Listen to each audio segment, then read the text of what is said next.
We want to get to our first guest of the hour. Joining us to talk about the markets, the economy, and much more is billionaire hedge fund investor Lee Cooperman. He is Omega Family Office chairman and CEO. And Lee, weigh in on this because you're somebody who thought the markets were going to be troubled. You've been concerned, not that you haven't been fully invested, but you've been concerned about the future for the markets. We are sitting just off all-time highs.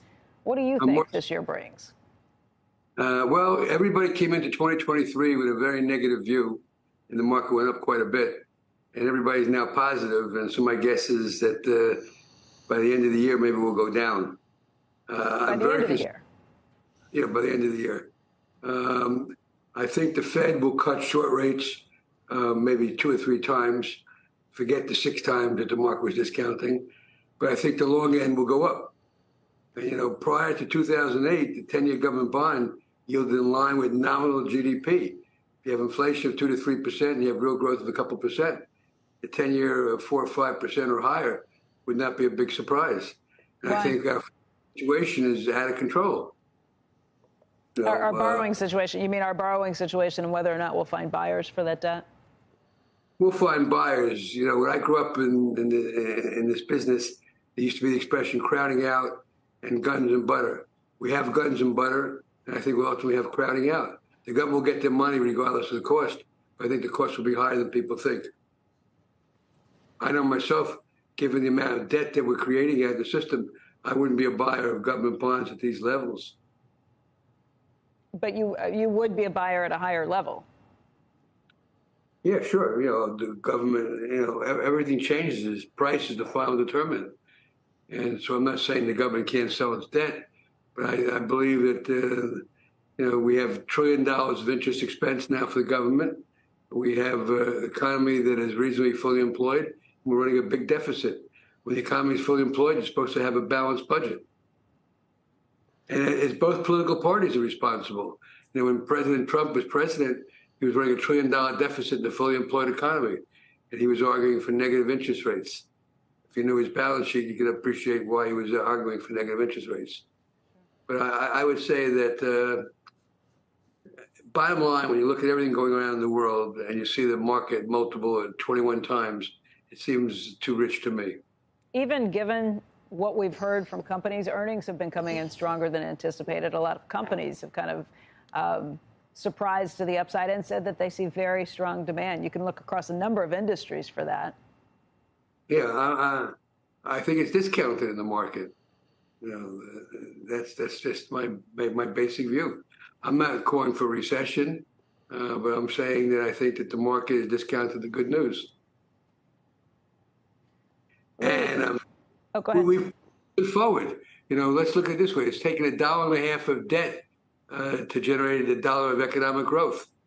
You know, and look, nobody knows when stuff is going to hit the fan. I like to point out that in 1972, 2 civic-minded citizens by the name of Henry Fowler, former Secretary of the Treasury, a Goldman Sachs partner, and Pete Peterson were good buddies. They used to run full-page ads in the Wall Street Journal and the New York Times, alerting the public to the evils of the budget deficit and the trade deficit. And what has happened 40 years later? We have the lowest interest rates in our lifetime. And either it doesn't matter or one day it will matter. And I think it will matter one day. And that's what Steve Eisman said yesterday. He kind of pointed it out. You know, he can get pretty concerned about things. Yesterday, he seemed relatively laid back, didn't seem overly concerned about anything. And that was his point, that for 40 years, people who thought the debt and the deficit were going to blow up and that rates would skyrocket as a result, it just hasn't happened yet. You think we're a lot closer to that point, though, than we have been? Yeah, I can't pinpoint a time, but look, business cycles, every recession sows the seeds for the next recovery, and every recovery sows the seeds for the next recession. And we're far into an economic expansion. And, you know, I was honored fairly recently by the New York Yankees. I was given the opportunity to throw out a pregame pitch. I had not been to a game for many years. I was shocked by what I saw. A hot dog, $8. A bottle of water, $6. I bought my grandson a baseball cap, $56. You know, a pretzel. I grew up in the Bronx, And there used to be an old man that came around with a carriage and a laundry bag full of pretzels, 2 for a nickel. It was $13 for a pretzel. I bought a new car in 2017. I paid $54,000. I looked to replace it in 2022, $104,000, no discount.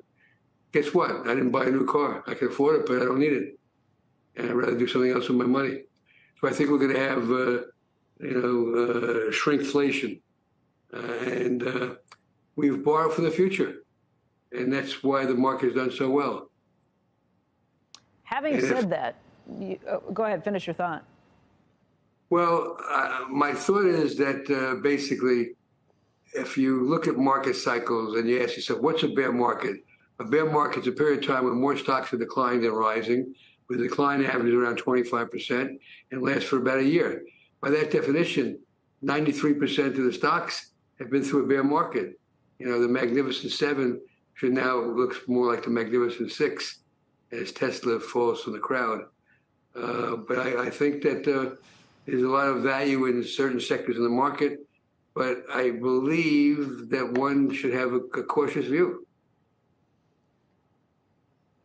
When you look at the Magnificent Seven or Six or however you want to measure it up, you still have 2 of them that are among your top holdings. You've got Alphabet and Microsoft, but they are not among your best ideas right now. Does that mean you think they've seen their runs? Well, I think that I like to buy things that are out of favor. And I'm holding on to Alphabet and Microsoft because they're great technology companies. And that's my window to technology. You know, I can't know nearly as much as these managements of those companies know. And yes, they're pricey, but I have a much lower cost basis of a big capital gain. And I'm not looking to pay taxes in these good companies.